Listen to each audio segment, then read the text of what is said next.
السلام علیکم.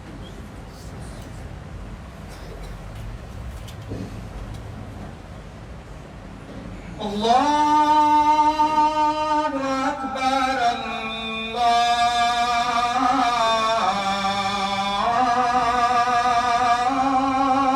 اکبر اللہ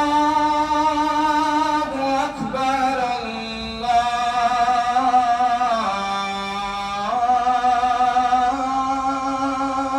اکبر. أشهد أن لا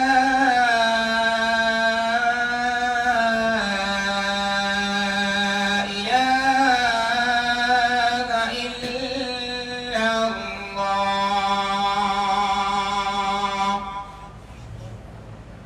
أشهد أن لا إله إلا الله.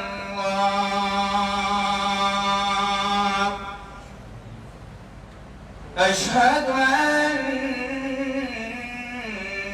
محمدا رسول الله.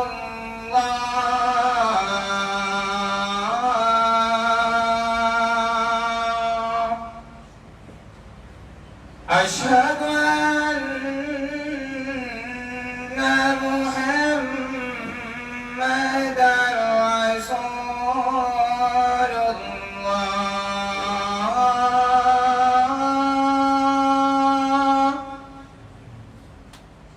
حي على الصلاة.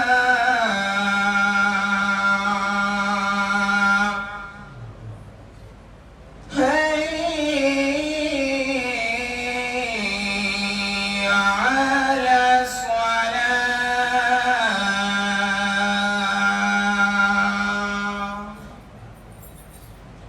حي على الفلاح. حي على الفلاح. الله أكبر الله أكبر. لا إله إلا الله.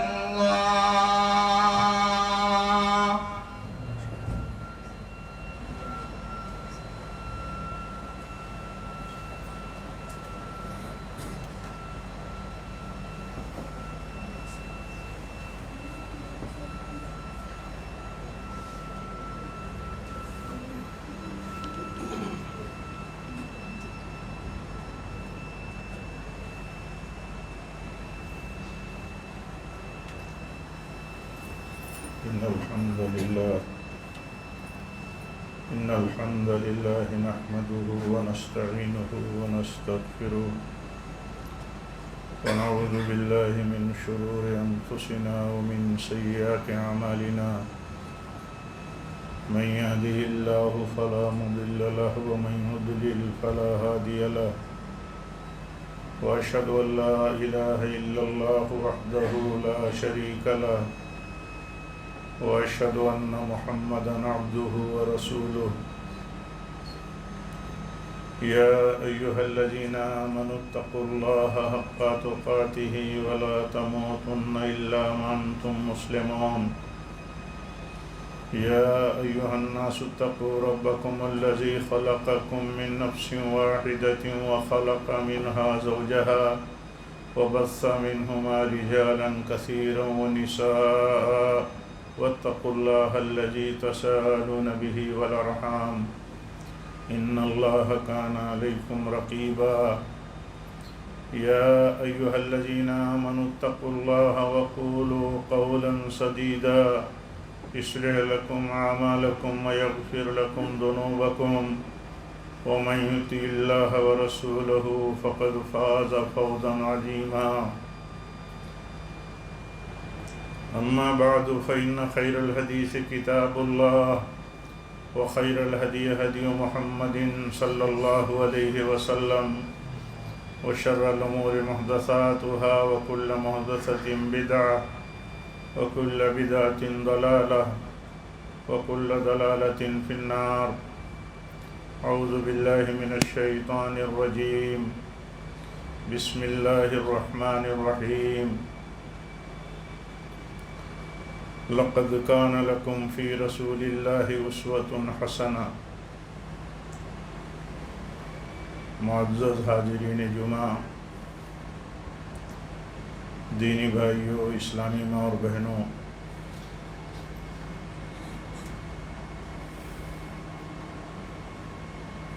اللہ کا دین یہ ہمیں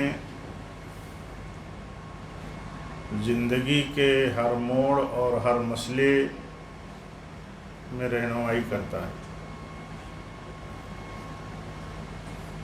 ہماری دینی اور دنیاوی تمام ضرورتوں میں ہمیں صحیح راستہ دکھاتا ہے اور وصول کا راستہ دکھاتا ہے.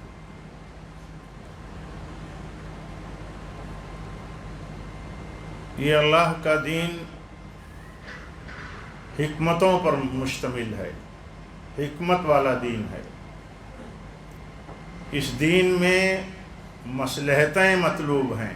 اللہ تعالیٰ چاہتا ہے کہ ہمارا دین یہ چاہتا ہے کہ ہم مصلحتوں پر خیال رکھیں، مصلحتوں کی رعایتیں کریں. جو مصلحتوں کے خلاف ہیں یعنی مضر چیزیں ہیں ان سے بچائیں، اپنے آپ کو بچیں. آپ دیکھیں گے کہ پورے دین میں ہمیں اصولی بات یہی سکھائی گئی ہے کہ ہم خیر اور بھلائی کی چیزیں حاصل کریں اور شر اور برائیوں سے اپنے آپ کو بچائیں. ہمارا یہ ایمان ہو کہ برائیوں کا رزلٹ خطرناک ہے، معصیتوں اور گناہوں کا رزلٹ خطرناک ہے، نیکیوں کا، بھلائیوں کا رزلٹ اچھا ہے. جب تک یہ یقین اور ایمان نہ ہو کہ ہم خیر کا کام کریں گے تو اس کا ہمیں صحیح رزلٹ ملے گا اور شر کا کام کریں گے تو ہم برے رزلٹ سے دوچار ہو جائیں گے، تب تک آدمی اس ایمان کے بغیر تب تک آدمی بچتا نہیں ہے، بچ نہیں پاتا ہے. دنیا کی زندگی میں بہت سارے حالات اچھے اور برے آتے رہتے ہیں. یہ اللہ کا نظام ہے، اس کی سنت ہے. اس اللہ کے نظام میں ایک مومن اپنے آپ کو ہر طرح کے حالات میں بچا لیتا ہے، سنبھال لیتا ہے، اس لیے کہ اس کا ایمان ہے. اس کا ایمان ہے کہ اللہ تعالیٰ نے جو کچھ اس دنیا میں اپنی سنت جاری رکھی ہے اس میں ہمارے لیے خیر ہے. کبھی کبھی ہم بہت ساری مشکلات سے گزرتے ہیں، بہت سارے حادثات سے دوچار ہو جاتے ہیں، لیکن ان مشکلات اور حادثات میں ہمارے لیے بہت خیر پنہا ہوتا ہے. اللہ تعالیٰ کبھی مصیبت میں ڈالتا ہے تو اللہ کی مشیت یہ ہوتی ہے، اللہ کی مرضی یہ ہوتی ہے کہ بندہ مشکلات میں جانے کے بعد میری طرف لوٹ کر کے آ جائے. تو آپ بتائیے کہ مشکلات میں ڈالنے کے بعد بھی اللہ تعالیٰ کی مرضی اسی میں ہے کہ بندہ میری طرف لوٹ کر کے آ جائے. تو ایسے لوگوں کے لیے مشکلات جو یہ بات سمجھتے ہیں کہ کہیں کسی گناہ کے پاداش میں مشکلات کا فیصلہ ہو گیا ہمارے حق میں، تو وہ مشکلات سے نکل کر کے، گناہوں سے نکل کر کے جب اللہ کی طرف لوٹ کر کے آتا ہے تو اللہ تعالیٰ کی مرضی اور خوشنودی اس کو حاصل ہو جاتی ہے۔ دیکھیے حدیث میں آتا ہے، اللہ کے نبی صلی اللہ علیہ وسلم فرماتے ہیں کہ ایک آدمی سفر پر جاتا ہے، اپنا سامان سفر سواری پہ لاد کے رکھتا ہے، یہاں تک کہ وہ کسی سائے دار درخت کے نیچے رک کر کے آرام کرنے لگتا ہے، اس کی سواری غائب ہو جاتی ہے، سامان بھی اس کا سفر کا سواری پر لدا ہوا ہے، وہ سامان بھی چلا جاتا ہے۔ ایک بیک جب اس کو احساس ہوتا ہے تو دیکھتا ہے کہ سواری نہیں ہے، سفر کا سامان نہیں بچا ہے، تو بھاگتا ہے ادھر ادھر، تلاش کرتا ہے سواری اپنی، سامان زندگی تلاش کرتا ہے جو سواری کے ساتھ سامان سفر اس کا ہے۔ سواری جب اس کو مل جاتی ہے ڈھونڈتے ڈھونڈتے تھک ہار کے، تو ماری خوشی کے کہتا ہے، اے اللہ تو میرا بندہ ہے، میں تیرا رب ہوں۔ ماری خوشی کے اس کو اپنے اوپر کنٹرول نہیں رہتا کہ کیا خوشی میں وہ بول رہا ہے۔ حدیث میں آتا ہے کہ بندہ جب بہک جاتا ہے، بھٹک جاتا ہے اور اللہ تعالیٰ کی طرف لوٹ کر کے آتا ہے تو اللہ کو اس سے بھی زیادہ خوشی ہوتی ہے۔ تو یہ بات ہماری زندگیوں میں بہت ساری مشکلات ہیں، سماجی مشکلات ہیں، سیاسی مشکلات ہیں، معاشرتی مشکلات ہیں، بہت ساری مشکلات ہیں زندگیوں میں ہماری، لیکن ان مشکلات کے پیچھے ہمارا کرتوت کیا ہے، ہمارے عمل کیا ہیں۔ اللہ تعالیٰ چاہتا ہے کہ ان مشکلات میں پڑنے کے بعد جائزہ لو اپنے کرتوتوں کا، اپنے اعمال کا، اپنے معاملات کا، اپنی دین کی زندگی کا، کتنا اعراض ہے، کتنی سرکشی ہے، کتنا کفر و نفاق ہے، کوئی حد و حساب نہیں بچا ہے۔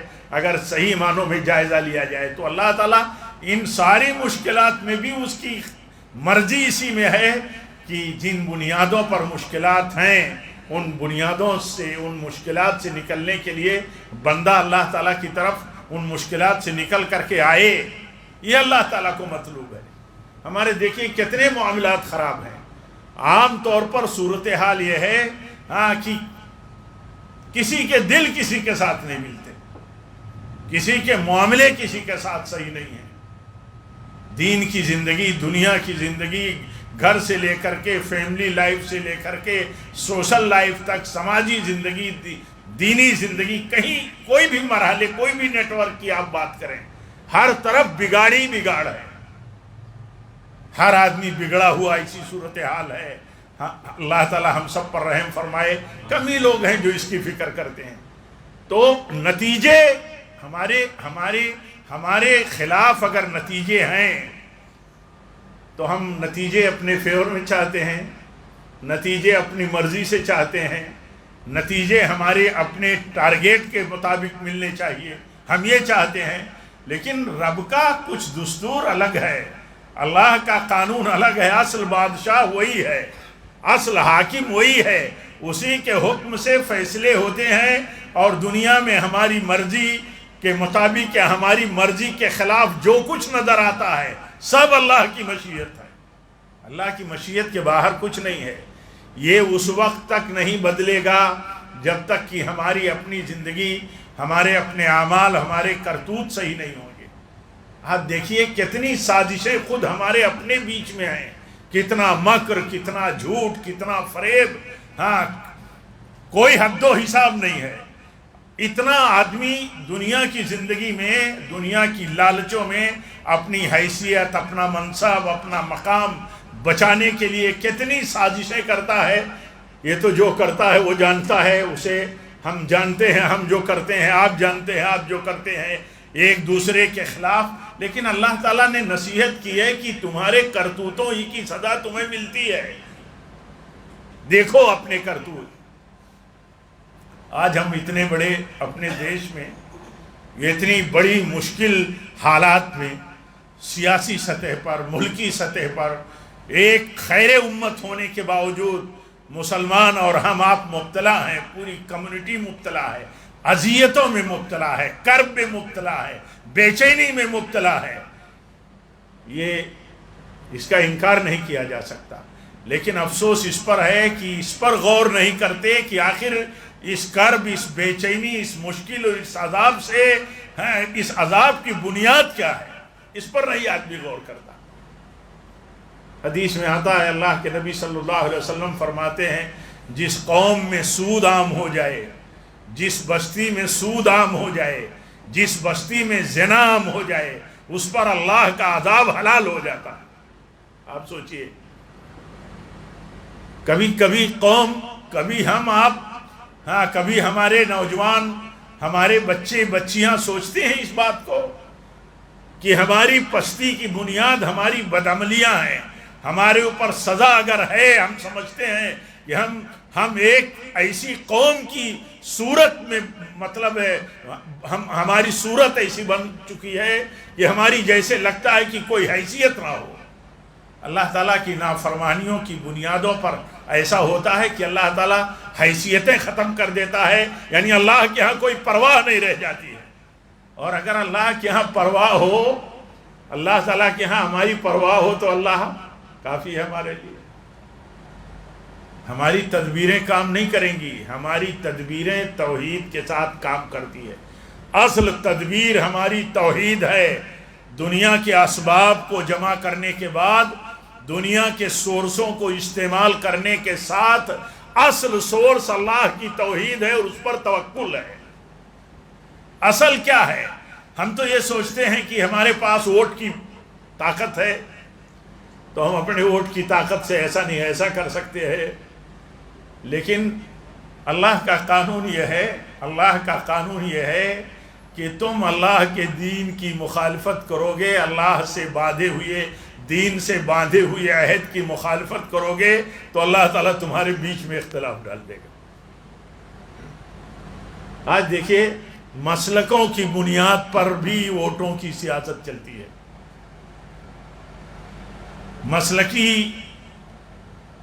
بنیادوں پر کینڈیڈیٹ کو دیکھا جاتا ہے جیسے مذہبی بنیاد پر دیکھا جاتا ہے.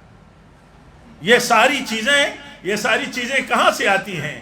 یہ آتی ہیں سب اللہ تعالیٰ کے نظام سے اور اس کی مشیت سے کہ جب قوم اور کمیونٹی جو ہے اللہ تعالیٰ کے قانون کو، اس کے حکم کو، اس سے باندھے ہوئے عہد کو توڑتی ہے تو اللہ تعالیٰ ان پر مسلط کر دیتا ہے ایسا عذاب کہ اس عذاب سے وہ نکل نہیں پاتے. آج دیکھیے اپنی ہی بستی میں، اپنے ہی حلقے میں کتنے لوگ کس ڈھنگ سے کام کرتے ہیں. تو میں اس پر بات نہیں کرنا چاہتا ہوں، میں بات اس پر کرنا چاہتا ہوں کہ اصل مسئلے کا تو حل ہمارا دین ہے اور اللہ تعالیٰ کے اوپر ایمان اور توکل ہے. ہم یہ سوچتے ہیں کہ ہمارے پاس جو بھی اسباب ہیں، سورسز ہیں، یہ ہمارے لیے کافی ہیں. ایمان والوں کے لیے ظاہری سورس کبھی کافی نہیں. ایمان والوں کے لیے ظاہری اسباب کے ساتھ، سورسز کے ساتھ سب سے بڑا سورس توکل ہے اللہ پر اور ایمان ہے اللہ پر. آپ سوچئے، خالی وہ دور دیکھیے امیر المومنین عمر بن خطاب رضی اللہ تعالیٰ عنہ کا، کتنے دبدبے کا، شان و شوکت کا دور تھا، کتنی قوت اور عظمت کا دور تھا. تھراتی تھی دشمن قومیں، دشمن طاقتیں، ان کا دبدبہ اور ان کا روب اتنا تھا. لیکن دیکھیے ان کا ایمان تھا اس پر کہ یہ اسباب اور سورسز جو ہمارے ہیں، ہماری فوج ہے، فوج ہتھیار بند ہے. وہ لکھتے تھے باقاعدہ کمانڈر کو، محاذ جنگ پر اپنے کمانڈر کو لکھتے تھے کہ تمہیں دشمن پر فتح تقوی کے بغیر نہیں مل سکتی. ایمان اور توکل رکھو اللہ پر، یہ منشا تھا. کبھی تم بھروسہ مت کر لینا اپنی فوج اور اپنے ہتھیاروں پر کہ ان سے تمہیں فتح مل جائے گی. ان کی ضرورت ہے، وہ سورس ہیں، لیکن اللہ تعالیٰ فتح دیتا ہے. اور اللہ تعالیٰ اصل تو فتح اللہ تعالیٰ ایمان اور توکل سے دیتا ہے. کبھی ہم بحیثیت مسلمان یہ سوچتے ہیں کہ اللہ تعالیٰ ہمیں عزت اسلام کی وجہ سے دے گا. میں تو اپنے چھوٹے سے تجربے میں دیکھتا ہوں کہ انکار تو نہیں کیا جا سکتا ہے کہ اللہ تعالیٰ کے بندے ایسے نہیں ہیں کہ جو ایمان رکھتے ہوں کہ ان کو عزت اسلام کے تھرو ملے گی، اسلام کے ذریعے ملے گی، اسلام پر عمل سے ملے گی، ایمان اور توکل سے ملے گی. اس کا انکار تو نہیں کیا جا سکتا. لیکن آپ دیکھیے اپنے اندر جھانک کر کے، اپنے ارد گرد، اپنے دوست احباب، اپنے حلقہ احباب، اپنے نیٹ ورک میں آپ دیکھیے، اپنے گھر سے باہر دیکھیے، یعنی آپ دیکھیے، ہم آپ سب دیکھیں کتنے لوگوں کا ایمان ہمارے اپنی کمیونٹی میں ہے، ہمارے اور آپ کے اندر، کہ ہمیں اللہ تعالیٰ عزت اسلام کے ذریعے دے گا. آج آدمی تعلیم کو عزت کی بنیاد سمجھتا ہے، ڈگریوں کو عزت کی بنیاد سمجھتا ہے، دولت سمجھتا ہے مل جائے تو عزت مل جائے گی، سیاست میں کوئی حیثیت اس کو حاصل ہو جائے تو عزت مل جائے گی. کتنے لوگ سیاستوں میں جا کر کے اپنا دین اور ایمان سب بیچ دیتے ہیں، کچھ نہیں بچاتے، کچھ نہیں بچتا ان کا. پھر ان کی بنیاد پر اور ان کو کیسے عزت ملے گی؟ اور کوئی پرواہ نہیں. پھر اللہ تعالیٰ کو بھی کوئی پرواہ نہیں. تو یہ عزت کا جو تصور ہے کہ ہمیں عزت کیسے ملے گی، سرکاریں بدل جائیں، حالات بدل جائیں، ہماری عزت کا راستہ کھل جائے گا. کوشش سب کو کرنی چاہیے، جو تقاضے ہیں اس پر کوشش کرنی چاہیے.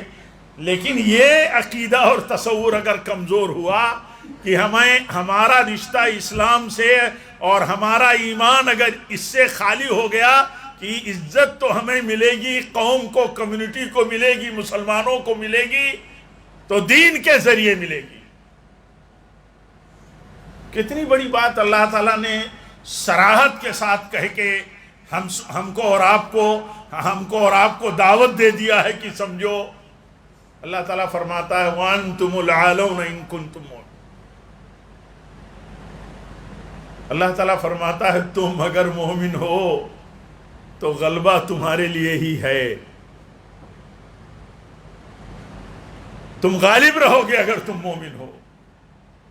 تو ایمان چھوڑ کر کے دوسرے سورسز سے غلبے، قوت اور عزت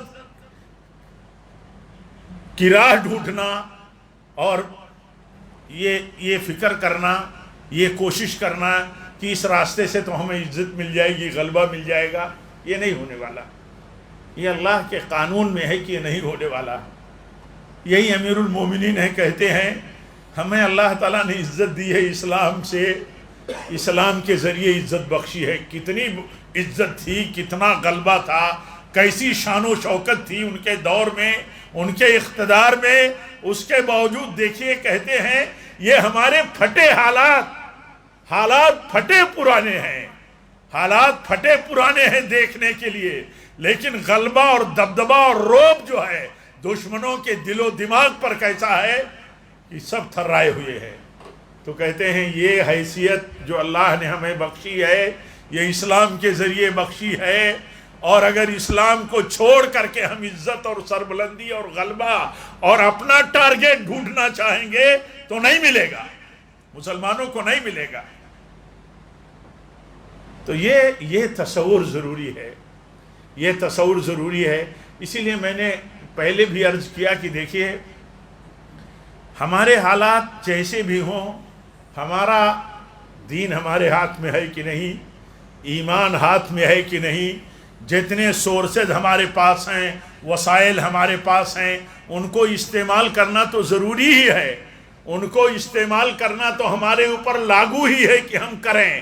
اس کو بہت زیادہ بتانے کی ضرورت نہیں ہے کہ آج ہمارے دنیا کے لیے ہمیں کرنے کی کیا ضرورت ہے. میں تو نہیں سمجھتا کہ یہ بتانے کی بہت ضرورت ہے کہ ہم دنیا کا فائدہ کیسے اٹھا لیں گے. ہر آدمی اس بات کو سمجھتا ہے، ہاں دنیا میں چھوٹا سے چھوٹا آدمی بھی اس بات کو سمجھتا ہے کہ ہمیں کیسے دنیا کا فائدہ ملے گا. لیکن اللہ تعالیٰ نے اس دنیا میں مستحکم فائدہ، صحیح رزلٹ اس بنیاد پر رکھا ہے کہ تمہارا ایمان کتنا ہے۔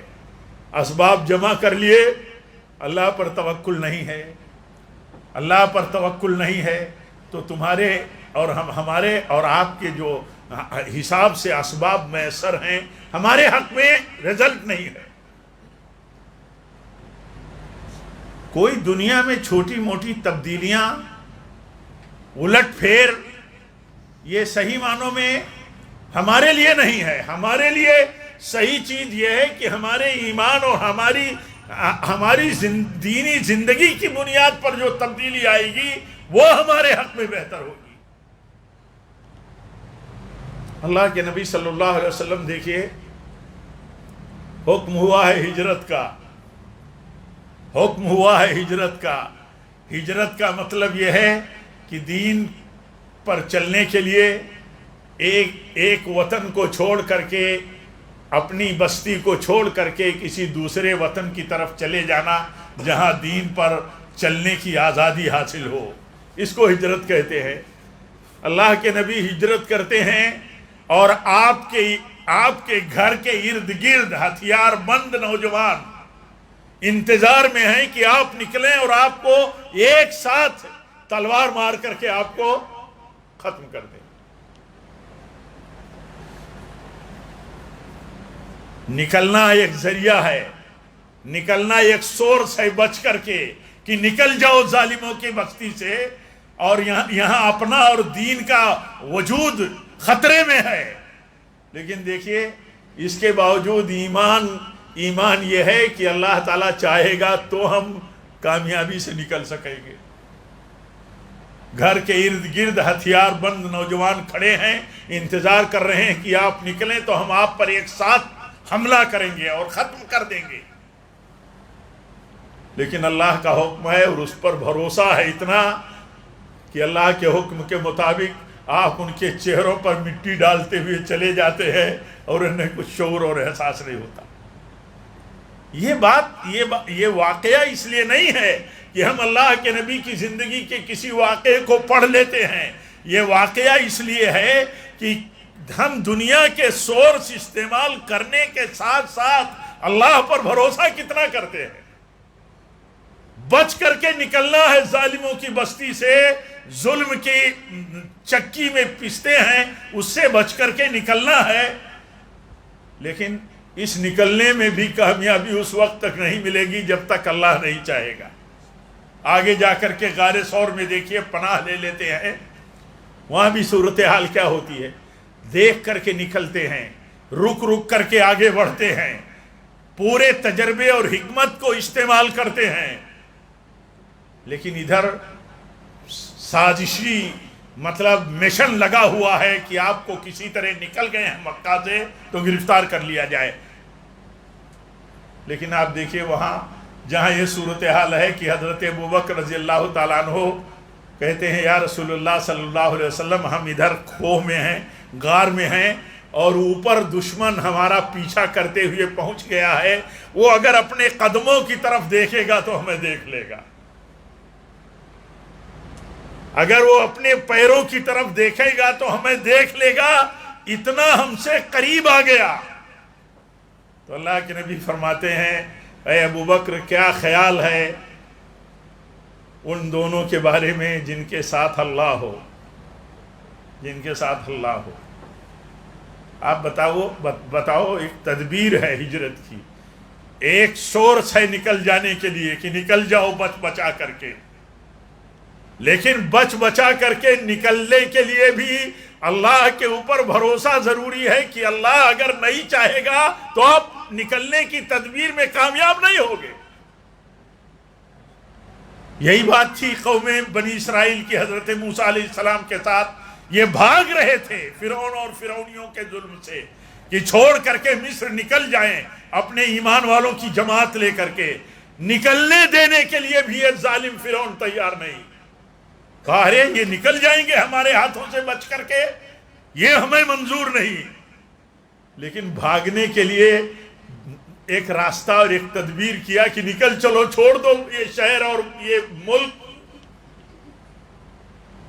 تو جب دیکھا بنو اسرائیل نے حضرت موسیٰ علیہ السلام کے ساتھیوں نے کہ یہ تو فرعون کا لشکر ہمارا پیچھا کر رہا ہے، تو کیا کہتے ہیں؟ کہتے ہیں اب تو ہم پکڑ لیے جائیں گے، اب تو ہم پکڑ لیے گئے، آگے تو سمندر ہے، پیچھے فرعون کا لشکر ہے۔ تو حضرت موسیٰ علیہ السلام کہتے ہیں اللہ کوئی نہ کوئی راستہ ضرور نکالے گا۔ آپ بتاؤ کتنا ایمان ہے ہمارا اس بات پر۔ ہم تو ایسے ماحول میں اور ایسی سوچ میں جینے لگے، ایسی سوچ میں کہ سب رزلٹ ہماری اپنی تدبیروں میں ہے، ہمارے اپنے سوچنے میں ہے، ہمارے اپنے سورسز کے استعمال کرنے میں ہے۔ ہم سورس جو لے کر کے چل رہے ہیں دنیا یا جن کو استعمال کر رہے ہیں، ہم سمجھتے ہیں اسی کے مطابق رزلٹ آئے گا۔ ایسا نہیں ہو سکتا۔ ہر مومن کا یہ ایمان ہو، عقیدہ ہو کہ جو بھی رزلٹ آئے گا اس کے اوپر اللہ کا بھروسہ ہو، اللہ کی مرضی کے بغیر نہیں آئے گا یا اللہ کی مشیت کے بغیر نہیں آئے گا۔ اللہ کے نبی صلی اللہ علیہ وسلم دیکھیے سکھاتے ہیں عقیدہ، کتنا ہمارا عقیدہ مضبوط ہے۔ اللہ کے نبی فرماتے ہیں، حضرت عبداللہ ابن عباس سے کہتے ہیں اے چچے زاد بھائی، یہ بہت چھوٹے عمر کے تھے بچے، کہتے ہیں ساری امت اگر جمع ہو جائے، ساری امت تمہیں نقصان پہنچانے کے لیے، تو تمہیں اس نقصان سے جو تمہاری تقدیر میں لکھا ہے اس سے زیادہ نقصان نہیں پہنچا سکتی۔ ساری امت جمع ہو جائے، ساری طاقتیں اکٹھا ہو جائے، اور ایسے ہی کوئی خیر کوئی بھلائی پہنچانا چاہیں سارے لوگ جمع ہو کر کے، تو جتنا خیر لکھا ہے اتنا ہی ملنے والا ہے۔ لیکن اس کے باوجود دیکھیں کتنا ایمان ہے ہمارا، اور کتنا فریب اور کتنی سازش اور کتنے دھوکے اور کتنی باطل چالیں ہماری ہیں۔ اللہ تعالی ہم سب کی اصلاح فرمائے، ہم سب کو اللہ تعالی صحیح بنیادوں پر زندگی گزارنے کی توفیق دے۔ رب العالمین ہمیں دنیا میں جتنی تدبیریں، جتنے سورسز اور وسائل جائز ہیں ان کو استعمال کرنے کے ساتھ ساتھ اصل جو سورس ہے، اصل اللہ کے اوپر ایمان اور بھروسہ، اللہ تعالیٰ اس پر ہمیں مضبوطی کے ساتھ رہنے کی توفیق دے۔ جب تک اے اللہ ہم زندہ رہیں، تیرے دین پر رہیں، تقوی پر رہیں، تیرے نبی کی سنت پر رہیں، اور جب بھی ہماری موت ہو تو نبی صلی اللہ علیہ وسلم کی سنت پر اور آپ کے طریقے پر ہو۔ وآخر دعوانا الحمدللہ رب العالمین۔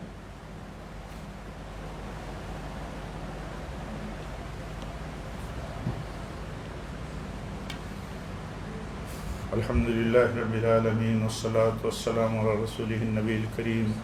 ان اللہ وملائکتہ یصلون علی النبی یا ایہا الذین آمنوا صلوا علیہ وسلموا تسلیما۔ اللہم صلی علی محمد وعلی آل محمد کما صلیت علی ابراہیم وعلی آل ابراہیم انکا حمید مجید۔ اللہم بارک علی محمد وعلی آل محمد کما بارکت علی ابراہیم وعلی آل ابراہیم انکا حمید مجید۔ عباد اللہ رحمکم اللہ، اقول قولی ھذا واستغفر اللہ لی ولکم ولسائر المسلمین، وآخر دعوانا الحمدللہ۔